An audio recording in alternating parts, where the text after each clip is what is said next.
Welcome to The Explainer. Today, we've got a real head-scratcher for you. A puzzle from modern economic history that, on the surface, just doesn't seem to make any sense at all. So here's the mystery at the heart of Vietnam's incredible economic story. How is it possible that two laws, almost identical on paper, could have such drastically different outcomes? I mean, one was a complete dud, a total failure, while its successor literally sparked an economic miracle. What on earth was going on? All right, let's get right into it. Our story starts in the late 20th century.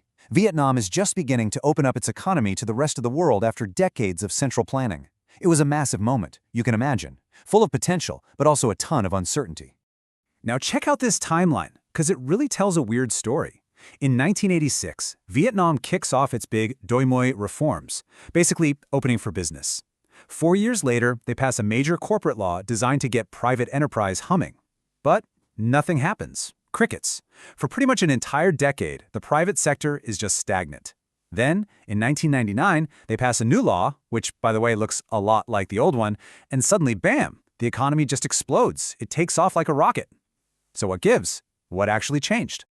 To solve this, we first have to investigate the usual suspects. And to do that, we need to understand how experts usually think about this kind of thing. You know, when a country tries to borrow a law from somewhere else. That's a whole field of study, with some pretty big debates. Yeah, the core idea here is called a legal transplant. And honestly, it's a great metaphor. Imagine taking a law that's working perfectly in, say, France, and you try to plant it in the new soil of Vietnam. The million-dollar question is always the same. Is it going to grow, or is it just going to wither and die? For decades, this whole field was kind of stuck in an argument between two opposing camps. On one side, you've got people like Alan Watson, who argue that law is autonomous. Think of it like a piece of software, a technical tool that you should be able to just install anywhere. But on the other side, you've got thinkers like Pierre Legrand who say, no way. They argue that law is deeply embedded in a nation's culture and history. It's not software, it's a living part of a society, and its true meaning can't survive the journey. And Legrand's culture fit argument, it sounds pretty compelling, right? It would suggest that the 1990 law failed simply because it was a bad match for Vietnamese culture. Case closed. Except, not really. Because if that's the whole story, why did a nearly identical law work just 9 years later? Did the entire culture of Vietnam just fundamentally change in less than a decade? It seems pretty unlikely.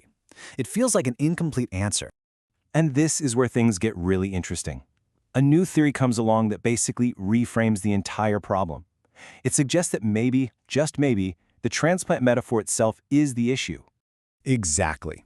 What if law isn't an object being moved at all? What if it's a conversation? This new approach, it's called discourse analysis, and it's a total game changer. It says a law's success or failure doesn't actually depend on the text itself, but on the conversation that's happening around it. The debates, the arguments, the shared assumptions, that's what really matters.